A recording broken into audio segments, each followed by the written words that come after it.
2021년 3월 오하이오. 술에 취한 남자는 설레는 마음으로 한 여인을 만나러 나섰습니다. 그리고 이튿날 숙소 근처 숲속에서 총성이 울렸습니다.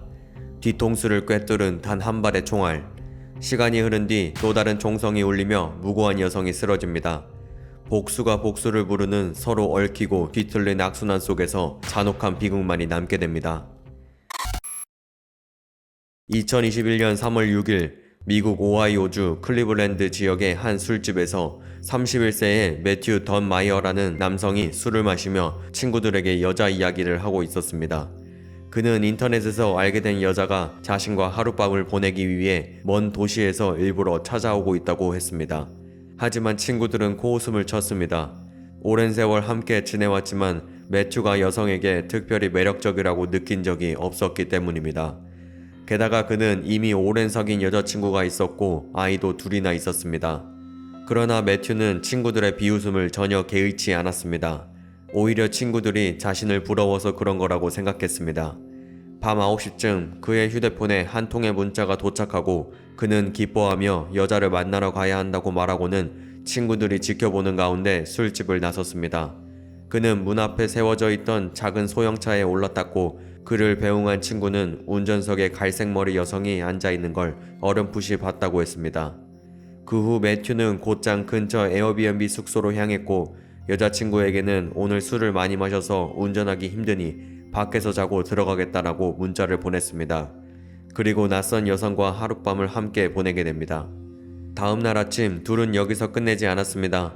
숙소를 나와 근처 숲속의 공원으로 놀러갔고 산길을 따라 깊은 곳으로 들어갔습니다. 이윽고 등산객이 더 이상 보이지 않았고 단 둘만 남게 되었습니다. 그런데 그때 숲속에서 갑자기 총성이 울렸고 곧 숲은 고요해졌습니다. 이틀 뒤 등산객 2명이 그곳을 지나가다 덤불 속에서 남자의 시신을 발견했습니다. 경찰은 곧 사망자가 매튜임을 확인했습니다. 사인은 후두부에 난 총상. 이 같은 방식은 우발적 사고가 아닌 명백히 계획된 살인임을 보여줬습니다. 8개월 뒤인 2021년 11월 5일 오후 워싱턴주 북동부의 한 가정집, 제인이라는 여성이 방을 정리하던 중 초인종이 울렸습니다. 모니터를 켜자 모자를 쓴 여성 한 명이 UPS 택배기사 복장을 하고 한 상자를 안고 있었습니다. 그녀는 서명이 필요한 택배가 있다고 말했습니다. 제인은 최근에 물건을 산 기억이 없었지만 상대가 여자이고 목소리도 자연스러워 큰 의심 없이 문을 열었습니다. 그러나 문이 열리자 그 여자 택배원은 상자에서 총을 꺼내 제인의 복부를 향해 총을 2발 발사했습니다. 제인은 비명을 지르며 반사적으로 문을 닫았고 고통 속에서 겨우 휴대폰을 잡아 경찰에 신고했습니다. 이웃들도 총성을 듣고 바로 뛰쳐나왔지만 범인은 황급히 대기 중이던 차를 타고 도망쳤습니다. 신고를 받은 경찰은 곧장 현장에 도착해 제인을 병원으로 이송하고 이웃들의 진술을 토대로 범인의 차량 정보를 파악했습니다. 며칠 뒤 메릴랜드주 경찰은 용의자 차량을 발견해 검문을 했고 차량은 가짜 번호판이었지만 차량에 긁힌 자국 등이 목격자들의 진술과 일치했습니다. 경찰은 차를 포위하고 투항을 요구했습니다. 그러나 잠시 뒤 차 안에서 총성이 들렸습니다. 경찰이 문을 열었을 때 안에는 권총으로 자살한 중년 여성이 있었고 옆자리 남성은 충격을 받아 멍하니 앉아 있었습니다. 이렇게 서로 전혀 상관없어 보이는 두 사건은 한 여성에게로 이어졌습니다. 그녀는 피해자 제인이 아니라 버지니아주에 살던 성인 모델 첼시 퍼킨스였습니다. 첼시는 원래 해양경비대 군인이었고 SNS에선 총을 좋아하는 강한 이미지를 보여주는 사람이었습니다. 하지만 2017년 그녀는 경찰서를 찾아가 학창시절 크리스마스 행사에서 매튜 던 마이어에게 성폭행을 당했다고 신고했습니다. 당시에는 두려움과 수치심 때문에 누구에게도 말하지 않았고 매튜가 이사간 뒤 다시 볼 일도 없을 거라 생각하며 묻어두려 했습니다. 하지만 상처는 그녀를 계속 괴롭혔고 그녀를 점점 더 불안정하게 만들었습니다. 결국 10년 가까이 지난 후 그녀는 용기를 내어 경찰에 신고하게 됩니다.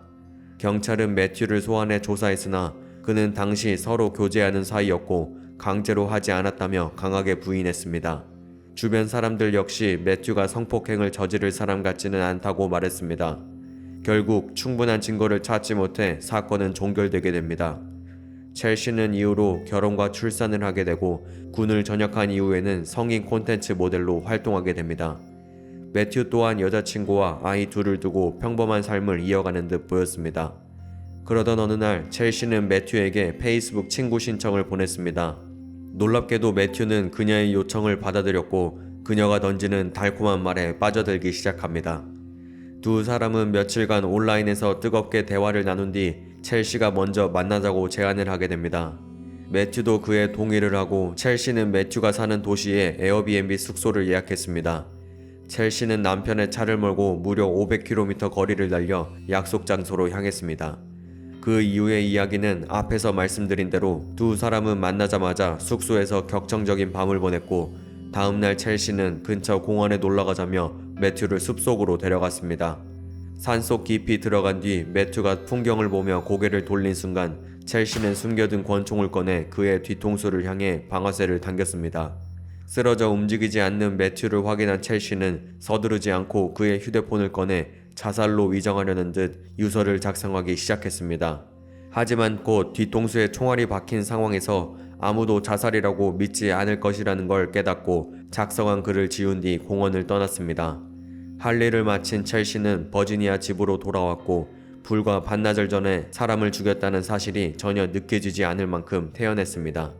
이틀 뒤 매튜의 시신이 발견되자 경찰은 본격적인 수사에 나섰습니다. 경찰은 매튜의 친구들이 제공한 단서를 토대로 차량 주인이 첼시 남편이라는 것을 알아냈고 주유소 CCTV에도 첼시가 찍혀 있었습니다. 공원에서 총성을 들었다는 목격자와 혼자 숲에서 나오는 그녀의 모습 역시 확인됐습니다. 뿐만 아니라 현장에서 발견된 물병에서 매튜와 첼시의 DNA가 함께 검출됐고 매튜의 옷과 손톱 그리고 음모에서도 첼시의 DNA가 나왔습니다.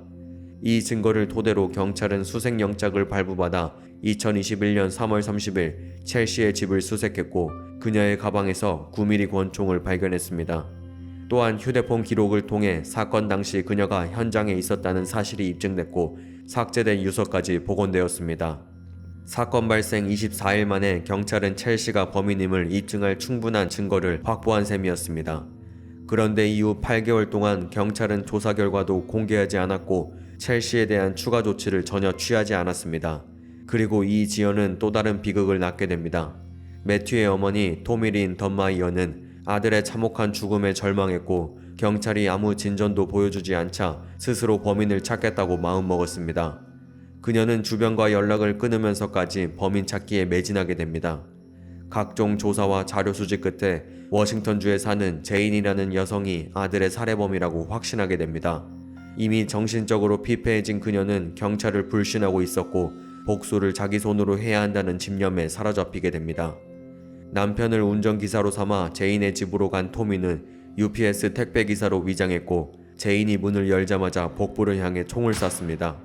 이후 경찰의 검문에 걸린 토미는 스스로 목숨을 끊었고 남편 존 넬슨 맥퀼리는 공범으로 체포돼 3년형을 선고받았습니다. 여기서 충격적인 건 제인은 매튜 사건과 아무런 관련이 없는 완전히 무고한 피해자였다는 사실입니다. 만약 토미가 섣불리 나서지 않고 조금만 더 기다렸다면 진범의 체포 소식을 들을 수 있었습니다. 2021년 12월 9일 FBI 요원들은 드디어 첼시를 체포했습니다. 체포 전날까지도 첼시는 성인 플랫폼에 꾸준히 컨텐츠를 올렸습니다. 살인을 저지르고 경찰의 수사가 자신을 향하고 있다는 걸 알면서도 태연하게 일상을 이어가는 모습은 소름이 끼칠 정도였습니다. 체포된 첼시는 끝까지 혐의를 부인했습니다. 그러나 검찰은 통신기록, 에어비앤비 예약 정보, 현장에서 채취한 DNA, 그리고 범행에 사용된 권총까지 모든 증거를 제시했습니다. 검찰은 그녀가 자백하면 27년에서 31년형을 구형하겠다는 조건을 내걸었지만 첼시는 거절했습니다. 결국 시간이 흘러 2025년, 검찰은 다시 22년에서 25년형이라는 더 낮은 형량 조건을 제시했고 첼시는 마침내 2급 살인 혐의를 인정했습니다. 그렇게 또 다른 복수곡 속의 복수곡이 끝나면서 사건은 완전히 막을 내리게 됩니다. 오늘의 이야기는 여기까지입니다. 시청해주셔서 감사합니다.